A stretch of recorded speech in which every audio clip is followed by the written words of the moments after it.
नमस्कार दोस्तों, moonlight finance में आपका स्वागत है। आज हम बात करने वाले हैं टाटा पावर के स्टॉक के बारे में। आज हम डिस्कस करेंगे टेक्निकल एनालिसिस, एक क्विक लुक लेंगे चार्ट्स पर। फिर हम देखेंगे टाटा पावर के स्टॉक में हो क्या रहा है, इस कंपनी में अभी चल क्या रहा है, पास्ट परफॉर्मेंस कैसी रही है, Q1 FY24 के रिजल्ट्स पे नजर मारेंगे, रिस्क देखेंगे, फ्यूचर देखेंगे। मैनेजमेंट की गाइडेंस आई थी 22 में, वो देखेंगे कि वो उस पे कैसा परफॉर्म कर रहे हैं अभी, और फोरकास्ट क्या है, और फिर मेरा क्या व्यू है इस पे।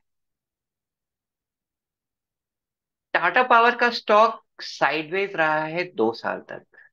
अगर आप देखें तो नवंबर 2021 में प्राइस 239 था, और अभी भी लगभग उतना ही है।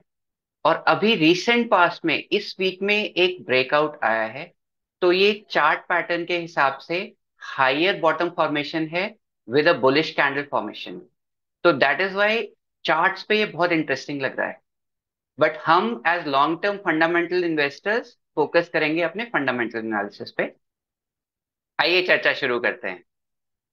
अगर हम क्वार्टर एंडिंग दिसंबर 2021 का रिजल्ट देखें तो नेट प्रॉफिट था 552 करोड़ का। और क्वार्टर एंडिंग जून 23 का रिजल्ट देखें तो नेट प्रॉफिट था 1141 करोड़ का। तो ये नंबर्स डबल से भी ज्यादा हुए हैं। अगर हम नवंबर 21 का पीई देखें तो 52 का था। करंट पीई 24 के आसपास है। तो टाटा पावर का स्टॉक अपनी हिस्टोरिक वैल्यूएशन से काफी कम पे चल रहा है।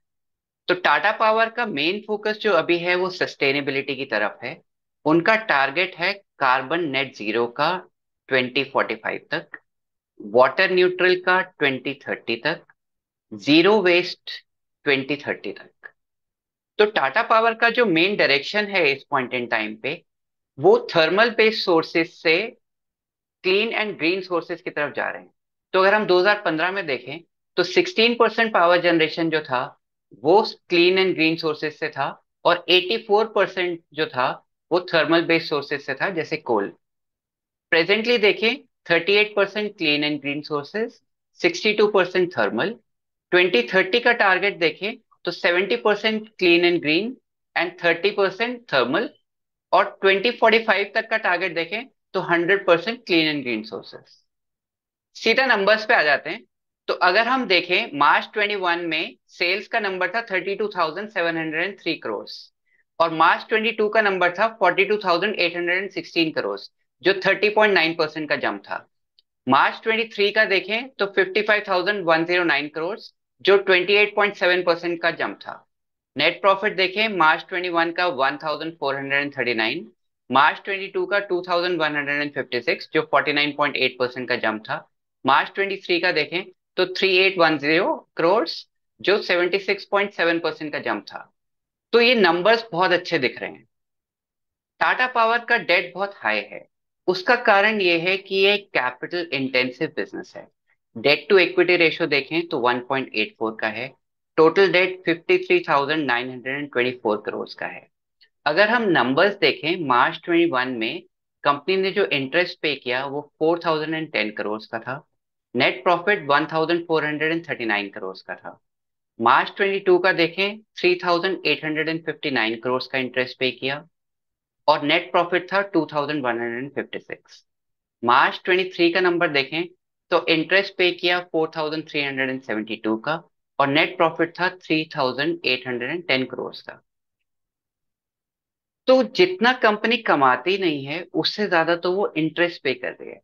तो इससे एक थॉट आता है कि जिस बैंक से कंपनी ने लोन लिया है उस बैंक के शेयर्स ही ना ले लें।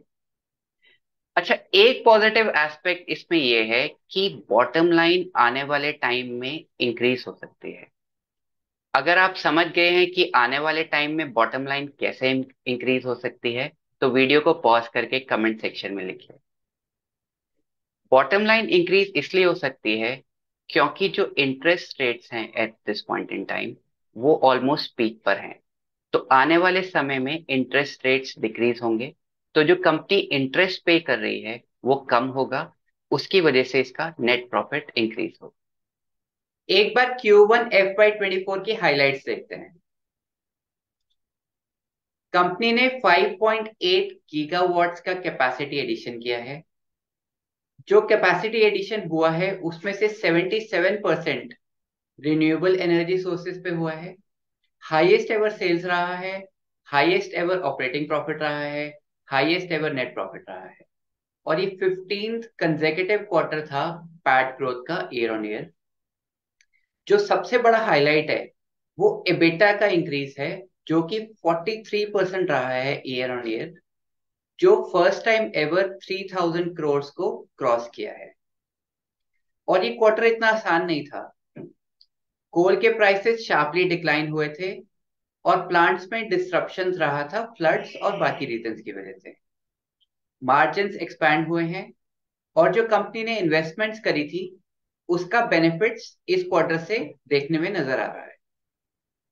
तो कंपनी का डेट इस क्वार्टर में इंक्रीज हुआ है और आने वाले क्वार्टर्स में और भी इंक्रीज हो सकता है, क्योंकि 12,000 करोड़ का कैपेक्स करना है कंपनी ने।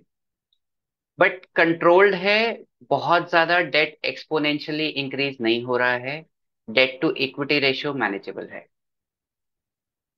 एक बहुत बड़ा रिस्क और जो है वो है स्टेट इलेक्शंस जब भी होते हैं तो मिनिस्टर्स आके फ्री बिजली, सब्सिडाइज बिजली पे बात करने लगते हैं।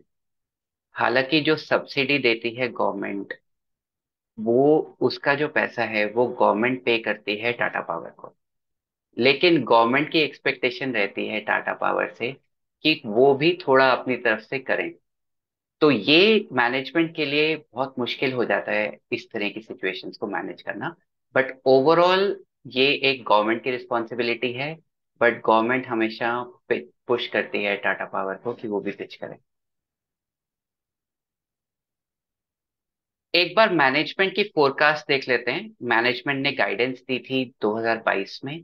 एक बार देखते हैं कि वो गाइडेंस क्या थी और at this point in time management कैसा परफॉर्म कर रही है। तो जो मैनेजमेंट का फोकस है वो है कि 1 करोड़ प्लस कस्टमर्स हो जाएंगे 2025 तक, 1 लाख ईवी स्टेशन हो जाएंगे 2025 तक। और पावर डिमांड लगातार बढ़ रही है क्योंकि डिस्पोजेबल इनकम्स बढ़ रही हैं। जिसके घर में एसी नहीं था वो एसी ले रहा है, जिसके घर में एक एसी था वो दूसरा एसी ले रहा है। इंडस्ट्री में पावर कंजम्पशन बहुत बढ़ रही है, तो पावर डिमांड तो कॉन्टिन्यूसली इंक्रीज ही करेगी।